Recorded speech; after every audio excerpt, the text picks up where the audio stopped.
Assalamualaikum warahmatullahi wabarakatuh. Perkenalkan, nama saya Retno Widianti dari kelas 6C Pendidikan Ekonomi.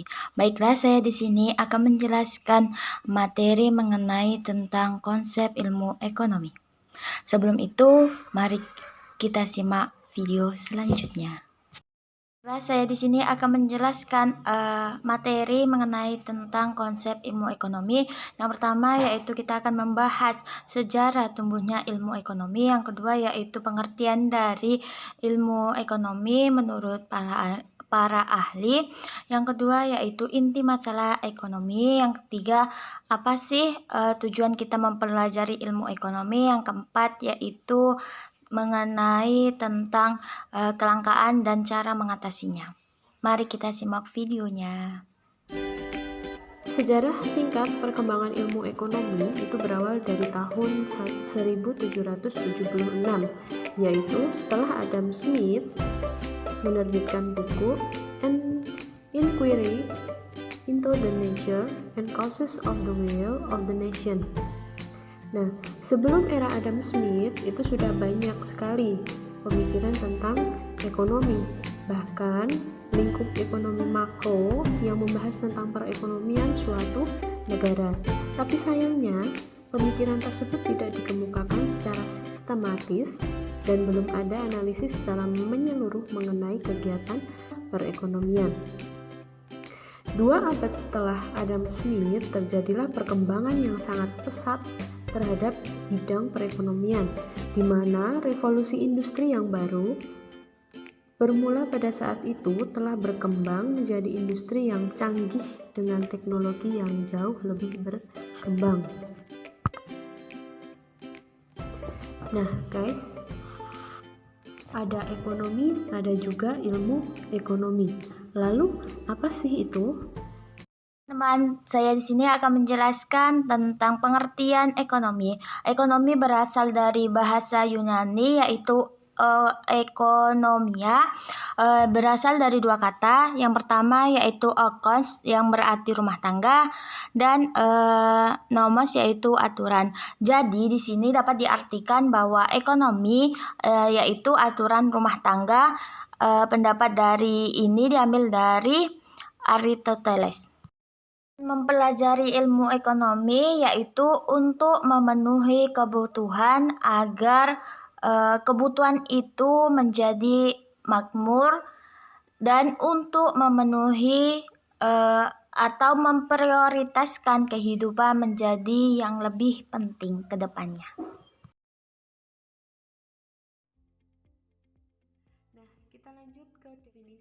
Materi yang selanjutnya mengenai definisi ekonomi menurut para ahli. Yang pertama yaitu menurut Adam Smith bahwa ekonomi merupakan suatu kegiatan berupa penyelidikan dan penelitian tentang kondisi, sebab maupun asal muasal kekayaan suatu negara. Sedangkan menurut Jim Cass, yaitu ilmu ekonomi merupakan suatu teknik berpikir yang memiliki kegunaan untuk mempertimbangkan sejumlah biaya serta bagaimana dari keuntungan. Yang ketiga, menurut Alfred Marshall, ekonomi merupakan suatu studi atau ilmu yang mempelajari mengenai kehidupan sehari-hari setiap manusia. Yang keempat yaitu menurut Marvin, ekonomi merupakan studi tentang bagaimana masyarakat mengelola sumber daya yang terbatas dan langka.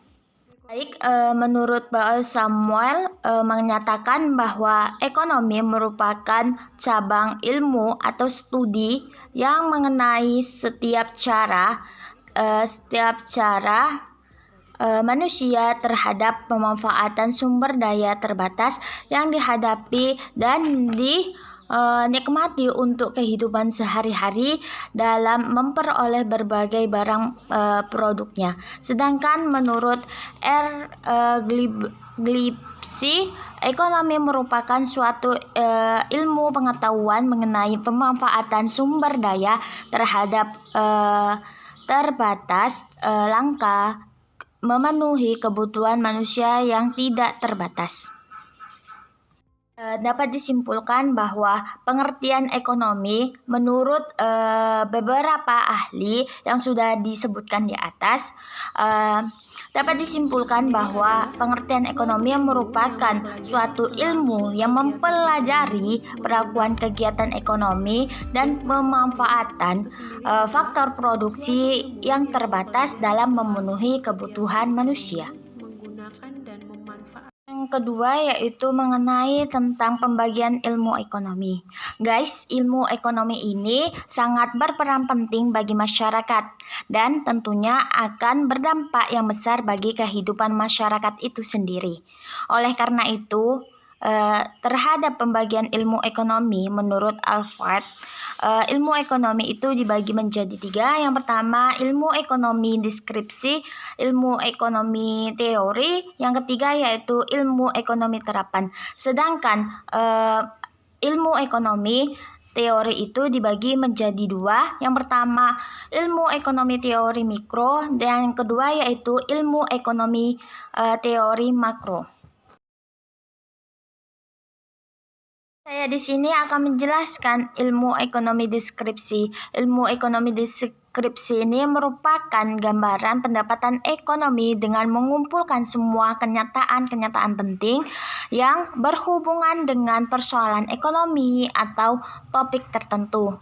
Ini berkaitan dengan data-data informasi ekonomi. Contohnya seperti Menko Darmin, yakni Indonesia bisa lawan perlambatan ekonomi global. Jadi, yang dimaksud dengan ilmu ekonomi deskripsi di sini yaitu yang termasuk ekonomi deskripsi yaitu pembahasan tentang perlambatan ekonomi global. Yang kedua yaitu ilmu ekonomi teori. Ilmu ekonomi teori di sini merupakan teori yang di bidang ekonomi yang berusaha menjelaskan atau mencari pengertian hubungan sebab akibat dan cara kerjasama sistem ekonomi. Nah, di sini teori ekonomi itu dibagi menjadi 2. Yang pertama yaitu ilmu ekonomi teori mikro dan ilmu teori makro. Di sini saya akan menjelaskan apa sih itu pengertian ilmu ekonomi mikro. Merupakan cabang dari ilmu ekonomi teori yang mempelajari tentang perilaku dan unit-unit ekonomi yang terkecil. Contohnya seperti perilaku individu, perilaku produsen, struktur industri, dan lain-lain. Sedangkan pengertian dari ilmu teori ekonomi merupakan cabangan dari ilmu ekonomi teori yang mempelajari dan menganalisis keseluruhan kegiatan perekonomian yang bersifat luas dan tidak memperhatikan kegiatan ekonomi dalam unit kecil. Contohnya seperti yang pertama yaitu pengangguran, yang kedua pendapatan nasional, yang ketiga kemiskinan, yang keempat yaitu stabilitas ekonomi, pertumbuhan ekonomi dan pembangunan, inflasi dan lain-lain. Nah, ini perbedaan dari ekonomi mikro dan ekonomi makro.